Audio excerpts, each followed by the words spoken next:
आप देख रहे हैं न्यूज स्केल लाइव, भरोसे की पहचान। और कार्यक्रम प्रसंगवश में वरिष्ठ पत्रकार रमेश शर्मा करेंगे देश की राजनीति पर बड़ा विश्लेषण। सबसे पहले बात पश्चिम बंगाल की। क्या ममता बनर्जी फिर से राजनीति की मुख्य धारा में मजबूती से वापसी कर पाएंगी? राजनीतिक गलियारों में चर्चाओं का दौर तेज है। दिग्गजों का मानना है कि बंगाल में जो सत्ता से बाहर हुआ वो मुख्य धारा की राजनीति से भी दूर हो गया। लेकिन अब सवाल यह है, क्या दीदी नया इतिहास रचने जा रही हैं? उधर उत्तर प्रदेश में लंबे इंतजार के बाद मंत्रिमंडल विस्तार, 8 नए मंत्रियों को मिली जगह, कई नेताओं के विभाग बदले गए। लेकिन इसी बीच मौर्य समाज की एक महिला विधायक की पोस्ट ने नई चर्चा छेड़ दी। उन्होंने समाज की अनदेखी की पीड़ा जताई। हालांकि कुछ देर बाद फिर कहा पहले की तरह सक्रिय रहेंगी। अब बात तमिलनाडु की, जहां विजय का विजय रथ विरोध के सुरों के बीच आगे बढ़ रहा है और राज्यपाल द्वारा बीच में टोकने की घटना ने नई राजनीतिक बहस छेड़ दी है। देश की राजनीति में बदलते समीकरणों और सियासी संदेशों पर आज होगा सीधा, सटीक और बेबाक विश्लेषण। बने रहिए न्यूज स्केल लाइव के साथ। नमस्कार, प्रसंगस में आप सभी का स्वागत। प्रसंगस में आज बात करेंगे विजय की विजय, लेकिन विजय की विजय के बीच में किस किस को ऐतराज हुआ वो भी आपको बताएंगे। बात बताएंगे योगी के मंत्रिमंडल का फेरबदल और विस्तार। बहुप्रतीक्षित फेरबदल विस्तार के बाद में भले ही प्रधानमंत्री नरेंद्र मोदी और अमित शाह द्वारा बंगाल में दिखाई गई ताकत के बाद में अटके हुए मंत्रिमंडल फेरबदल को आज मूल रूप दे दिया, लेकिन विरोध के स्वर वहां भी शुरू हो गए। हालांकि विरोध करने वाली विधायिका ने भी पहले विरोध किया, लेकिन हो सकता है कि पार्टी का दबाव होगा तो बाद में उन्होंने इसको एडजस्ट कर लिया, बैलेंस बना के दोबारा पोस्ट कर दिया। और बात करेंगे बंगाल की। बंगाल में मतलब कई जगह राजनीति में ऐसा होता है, वैसे तो राजनीति में स्थायी रूप से कहीं कुछ भी नहीं होता। राजनीति में स्थायी रूप से इसलिए कहीं नहीं होता कि कभी एक पार्टी की सरकार रहती है, दूसरी बार चुनाव होता है, आम चुनाव तो दूसरी पार्टी की बन जाती है। लेकिन बंगाल के लिए विशेष रूप से जो चर्चा है, विशेष रूप से क्या चर्चा है कि जो बंगाल में सरकार आती है विधानसभा में, वो अगर एक बार अपना बहुमत खो देती है, यानी कि सत्ता से बाहर हो जाती है, तो दोबारा वो सरकार नहीं बना पाती है। इसके जो राजनीति के बड़े बड़े जानकार हैं वो चर्चा में बताते हैं कि कांग्रेस की सरकार बनने के बाद में कांग्रेस कभी रिपीट नहीं हुई, वामपंथियों की सरकार बनने के बाद में वामपंथी कभी रिपीट नहीं हुए। उन्होंने ये भी बताया कि सरकारी रिपीट नहीं, वो बड़े नेता भी मुख्य धारा में वापस नहीं आ सके। और अब जो ममता की बात है, तो ममता के लिए भी उनका ये मानना है कि ममता भी अब राजनीति से गौण हो जाएगी और मुख्य धारा में भी नहीं रहेगी। ये बात अलग है कि इसको लेकर के मैं बार बार कहता हूं कि राजनीति में न तो कोई स्थायी मित्र होता है, न स्थायी कोई दोष होता है, दुश्मन होता है। और विशेष रूप से भाजपा की जो सरकार है, एनडीए की सरकार, इसके अंदर आया राम गया राम वालों की लंबी फहरिस्त बनती है। और उसको वॉशिंग मशीन में भी बताया जाता है कि जो नेता विपक्ष में रहता है और भाजपा में या एनडीए में आ जाता है तो वॉशिंग मशीन में धुल करके बिल्कुल वाइट हो जाता है। ये सारी चर्चाएं इसलिए मैं बता रहा हूं आपको कि राजनीति में कोई किसी का खास नहीं होता, कोई किसी के स्थायी समर्थक नहीं होते, कोई विपक्ष के दुश्मन भी नहीं होते। ठीक है, इस बात को हम छोड़ देते हैं, लेकिन ये चर्चा क्योंकि चर्चा है इसलिए आप तक लाना जरूरी भी था। यूपी की बात करें, उत्तर प्रदेश में बहुप्रतीक्षित मंत्रिमंडल का विस्तार हो गया, जिसमें मौर्य समाज भी काफी महत्वपूर्ण रहता है। हालांकि यूपी के अंदर राजपूत, ब्राह्मण, जाट समाज का भी बड़ा एक महत्वपूर्ण समर्थन होता है, लेकिन मौर्य समाज में भी आशा मौर्य एक विधायक हैं, लंबे समय से विधायक रही हैं। उनको काफी समय से उम्मीद थी कि अब वो मंत्रिमंडल में उनके समाज की तरफ से, यानी कि मौर्य समाज की तरफ से उनको प्रतिनिधित्व मिलेगा।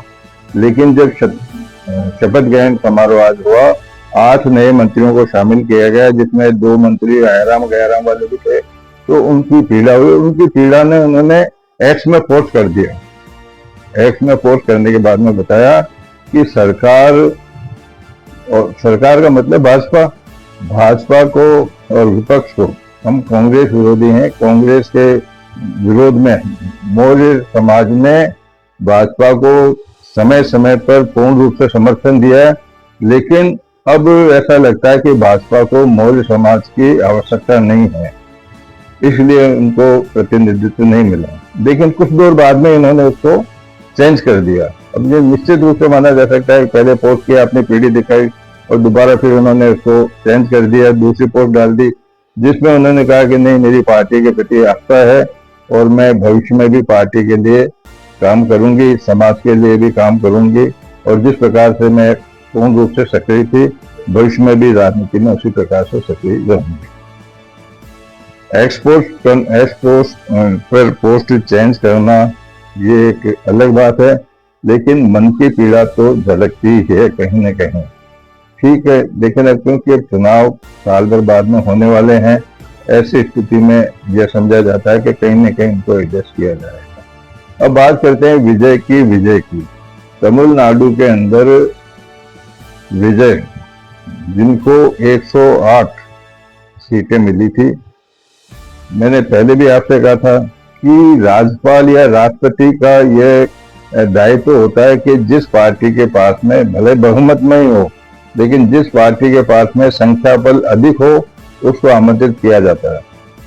लेकिन 4 मई को जब चुनाव के परिणाम आए, 5 मई को विजय मिले राज्यपाल से, लेकिन राज्यपाल ने उनको कहा कि आप बहुमत लेकर के आइए। दूसरे दिन 5 विधायकों ने उनको समर्थन दिया, 113 संख्या हो गई, तो उन्होंने कहा कि नहीं, 118 की संख्या होनी चाहिए।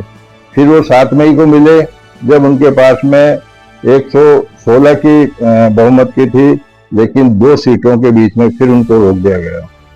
अंततः 9 मई को जब वो मिले तो 118 नहीं, 121 सीटों का उनके पास में आंकड़ा था, जिसके बाद में राज्यपाल को मजबूर होना पड़ा। लेकिन स्थिति क्या हुई, चाहे वैधानिक हो, चाहे किसी के दिल की पीड़ा हो या दिल में दुख होने की बात हो, जब विजय आज जवाहरलाल मैदान के अंदर शपथ ले रहे थे, तो शपथ, हालांकि उन्होंने तमिल में शपथ ली, लेकिन शपथ लेते लेते बीच के अंदर ही वो एक लंबा चौड़ा भाषण भी देने लगे, तो राज्यपाल ने उनको रोक दिया कि यह संविधान के विपरीत है, पहले आप शपथ लीजिए। शपथ उन्होंने ली, लेकिन उसके बाद में फिर पीड़ा आ गई। आरोप ये लगाया गया कि तमिलनाडु के अंदर जो भी सरकारी कार्यक्रम होते हैं, पहले तमिल राज्य गीत की धुन वहां बजाई जाती है, तमिल राज्य गीत वहां बजाया जाता है, लेकिन वंदे मातरम और राष्ट्रगीत वहां बजाया गया 3 नंबर पर तमिल राज्य के गीत को बताया गया, जो विजय के खिलाफ है। यानी कि तमिलनाडु की सरकार में पदासीन होने के बाद में उन्होंने तमिलनाडु की परंपरा को रोक दिया, एक नई परंपरा बना दी। इसको लिख करके भी गिर गए।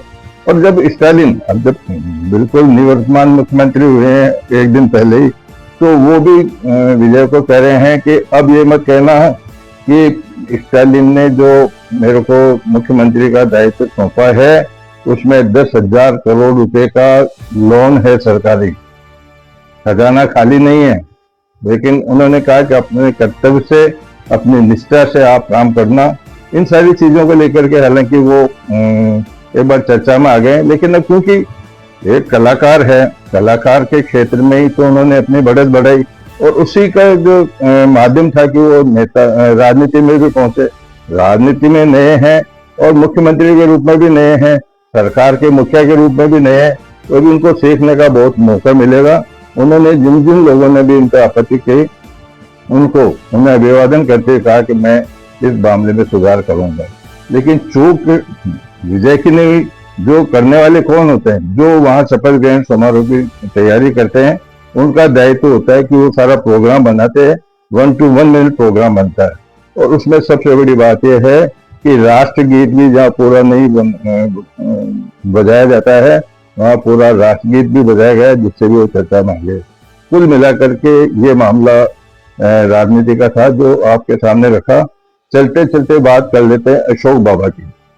अशोक बाबा काफी चर्चाओं में है, जेल में बंद हैं, और उसको लेकर के जो वहाँ की महाराष्ट्र की महिला आयोग की अध्यक्ष थी रूपाली से भी आज एसआईटी की टीम ने बुला करके पूछताछ की, जिसमें पाया गया कि उन्होंने 177 बार अशोक बाबा के संपर्क में रह करके और कुछ यज्ञ भी कराए। सबसे बड़ी बात है कि जो पैसा आता था रूपाली की बहन के खाते में भी आता था, तो इसलिए उनको भी इसमें दोषी माना गया है। हालांकि रूपाली ने एसआईटी को कहा कि मैं जांच में पूरा सहयोग दूंगी। देखने वाली बात ये होती है कि अब क्योंकि उनको महिला आयोग से तो त्यागपत्र देना ही पड़ा, अब एसआईटी की टीम उनके खिलाफ संविधान के रूप में क्या कार्रवाई करती है। आज के प्रसंग को विराम देते हैं, कल फिर किस प्रसंग के साथ मैं आपके सामने उपस्थित रहूंगा। तब तक के लिए नमस्कार।